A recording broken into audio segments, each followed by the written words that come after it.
Bakit nga ba Jubos ang tawag sa dye powder? Kumusta po kayong lahat dyan? Yan ang pag-uusapan po natin ngayon, ang tungkol sa Jubos, kung bakit tinawag na Jubos ang dye powder. Bago tayo mag-umpisa, huwag kakalimutang mag-like at mag-subscribe, and don't forget to touch the notification bell para updated po tayo sa susunod ko pong mga video. Ang Jubos ay hango sa isang pangalan ng Amerikano. Siya ay nagpatayo ng negosyo dito sa ating bansa. Yan po ang ibabahagi ko ngayon sa inyo. Noong 1899, nagpatayo si Joe Bus ng clothes cleaning and dyeing sa Plaza Santa Cruz, Manila.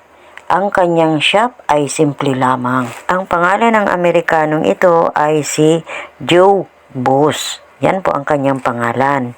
Hindi naglaon, ibininta na rin ni Bus ng tingi-tingi ang mga pangkulay sa damit or dye powder na nakalagay sa papel or nasa sachet. May pangalan niya para sa masa mula noong 1970s. At dahil nakalagay ang pangalan ni Joe Bus sa ibabaw ng papel or sachet ng dye, yun na rin ang tinawag ng mga tao dito sa ating bansa. Yan na rin ang na-adapt ng mga Pilipino na tawag sa pangkulay sa damit. At babasahin ko sa English itong na-research ko po.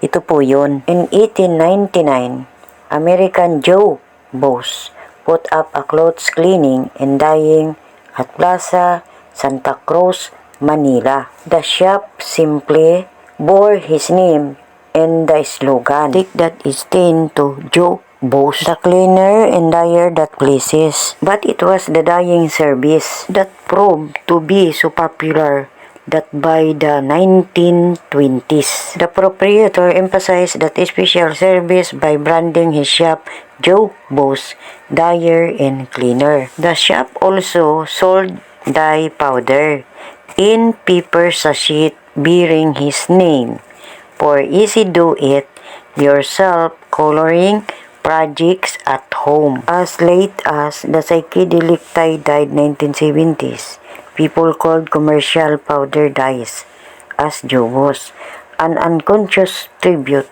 to the man who called our world. The term Jubos is a genetic Filipino term for any type of fabric dye. This unique moniker traces its roots back to an American entrepreneur named Jubos, who established a cleaning and dyeing shop in Plaza Santa Cruz, Manila around 1899. Also provide tailoring and bleaching services. Maraming salamat po sa panunood. Bye-bye and see you next my video.